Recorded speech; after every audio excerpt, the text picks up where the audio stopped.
When Halo Combat Evolved was released back in 2001 as a launch title for the original Xbox, it was highly revered for a multitude of reasons. It set the standard for how first-person shooters would be designed for consoles, started one of the most popular franchises in the industry, and is often credited for being the main contributing factor for the success of the Xbox brand. To celebrate this decade-old classic, fans are being given Halo Combat Evolved Anniversary, which gives the original title a graphical makeover and a selection of multiplayer maps for the budget price of $40. While the majority of the game holds up rather well, some signs of aging and a lack of enticing extras make this celebration a bit underwhelming. Sleep well? No thanks to your driving, yes. So you did miss me. If you're a fan of the franchise, then you know the story here all too well. After barely escaping from the attack on Reach, a UNSC cruiser known as the Pillar of Autumn makes a crash landing on a mysterious ring world called Halo. As Master Chief, the last remaining Spartan super soldier, it's up to you to band together the survivors, fight off the Covenant forces attempting to hunt you down, and discover the dark secrets buried deep within the ring. The narrative does a solid job of setting up the universe and establishing key character relationships, without beating you over the head with exposition. The few key twists still hold weight even a decade later, and the sense of dread that struck players when first encountering the Flood is still present. While there are now numerous games and novels that answer just about every question one could ever have about the Halo mythology, taken on its own, the story is engaging and easy to follow, so those jumping into the franchise for the first time will not feel lost. The campaign, which can be played alone or cooperatively with a friend, is the meat of this package and is the primary reason to purchase Anniversary. 343 Industries has been careful to keep the feel of the original Halo intact. You won't find things like dual wielding or vehicle hijacking here. This is exactly the game as it was 10 years ago, so elements like the overpowered pistol and indestructible warthogs return. The core combat system works just as well as it always has, and acts as a testament to how well the original developers did the first time around, although if you have played any of the recent games in the series, then losing the various additions made over the years may take some time to get used to. Another aspect that may trip up players is the return of a health meter. In an age where most games simply ask you to hide and wait for life to recover, a trend ironically started by Halo's rechargeable shield, it's refreshing to once again be forced to seek out health packs, which adds an additional layer of tension to the gunplay. Overall, the minute-to-minute action is still exciting even after all these years. While the core action may have aged well, the level design continuously reminds you that Halo is a game from last generation. While outdoor environments are open and varied, the majority of your time is spent indoors, battling your way through the same looking rooms and corridors. The action does what it can to distract you from this, but it won't take long before you start to think you've seen the area you're walking through about a half a dozen times.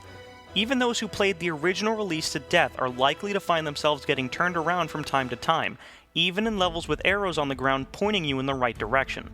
This copy and paste level design is much more noticeable now than it was back then, and can occasionally make the game a chore to play through.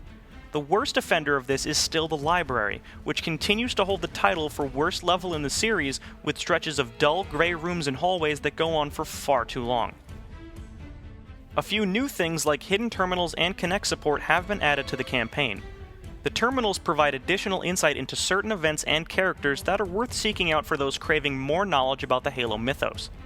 Voice support is included for those with the Kinect that allow you to perform actions like throwing a grenade or reloading just by yelling a command, although this addition is rather pointless as it's easier to simply press the button corresponding to the action instead. The only exclusive option Kinect brings is the ability to scan objects in the world for an information database, but this feature feels just as pointless and is easily ignored. While many have fond memories of the main campaign, just as many remember spending late nights playing Halo's multiplayer. This updated release was the perfect chance to recreate the competitive experience that so many remember. Unfortunately, the developers instead opted to take a different approach and simply use the multiplayer from Halo Reach, which feels like a missed opportunity. A handful of classic maps from the previous games in the series have been remade for this release, and a handful of new playlists have been added to take advantage of them. The multiplayer gameplay is still great, just as it was in Halo Reach, and there is certainly some novelty in playing around on these familiar arenas with the various armor abilities. But for a game meant to commemorate the original Halo, the lack of the traditional multiplayer is disappointing. Those who purchase Anniversary New get a code that allows them to import the available maps directly into last year's release, and the maps are being sold separately on the marketplace for 1,200 Microsoft points. Since the main target for this release are longtime fans of the franchise who almost certainly already own Reach, it's unlikely many will continue to use Anniversary for its multiplayer content, making it feel more like a map pack than a fully featured edition. The presentation is the one area where Halo Combat Evolved has gotten the most notable treatment. While many re-releases today are content with simply pushing out an old title with minimal work, the graphics here have gotten a complete overhaul. Every aspect, from weapon models to the environmental detail, has been redone, and the result is a great-looking version of the fondly remembered classic. Although humans never look quite right, gestures and cutscenes are lifeless and awkward, and the game still hitches up when loading in a new area. One nice touch is the ability to switch back to the classic graphical style at the push of a button, which is great if you're feeling nostalgic or just want to compare how far graphics have advanced in the last decade. Don't be surprised if you have the urge to switch back and forth between the two styles on a constant basis. All the sound effects and voice acting have made the transition to Anniversary intact and still hold up rather well. Some of the line delivery is overdone at times, specifically from the friendly Marines that fight by your side, but the dialogue from the main cast is well done and conveys the story nicely. The fantastic musical scores have all been re-recorded and live up to the high standards you would expect from the series, although if you'd prefer to play with the original tracks, there is the choice to switch back to them in the options menu.